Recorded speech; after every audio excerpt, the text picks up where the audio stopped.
Hey, Mark Clark here from Village Church in Vancouver, Canada. We're going through the Gospel of Matthew, and in Matthew chapter 7, Jesus says something that scandalizes us as a modern world. He says, "Enter by the narrow gate, for the gate is wide and the way is easy that leads to destruction, and those who enter it are many.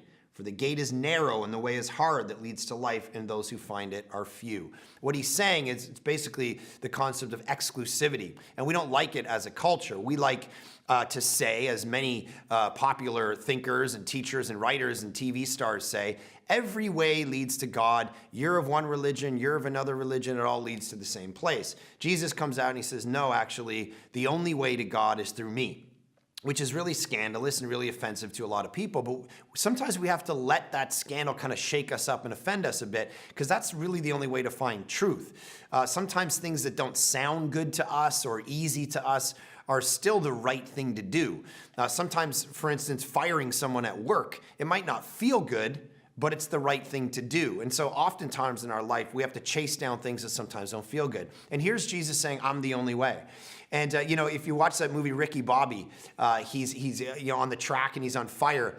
And he kind of gets out and he represents what kind of the postmodern thinking about God is he starts to just cry out to every random God. He's like, hey, this God and that God and Tom Cruise and Oprah Winfrey, use your witchcraft on me and save me. He's kind of hedging his bets and going, you know what, I'm just going to believe in every God and hopefully one of them will save me. That's kind of our cultural idea. But Jesus goes, no.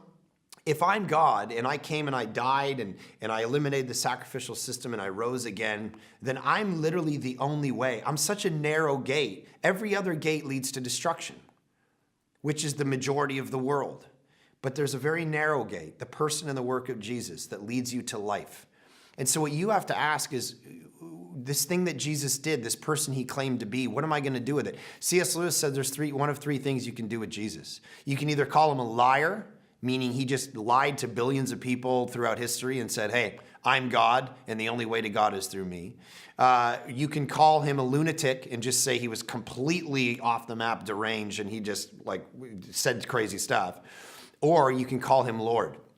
Now, oftentimes in our culture, we like Jesus, but nobody really liked Jesus in the first century. You either loved Jesus and wanted to worship him as God, or you wanted to throw him off a cliff. That's the scandal that you and I have to face. For you right now, are you willing to say, Jesus is the narrow path, and I'm going to give my whole life to him? As a new Christian, when I was 18 years old and I was reading the Bible, this text scandalized me because it by default meant everybody around me, all my friends, all my family, they weren't actually going to heaven. They didn't know God at all. And so that drove me to say, I got to start having conversations with them. I really can't believe they're all going to heaven, because the actual gate, the pathway, is very narrow.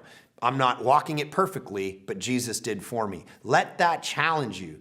The inclusivity of our culture is actually wrong. Christianity says Jesus is the only way. Do you believe that?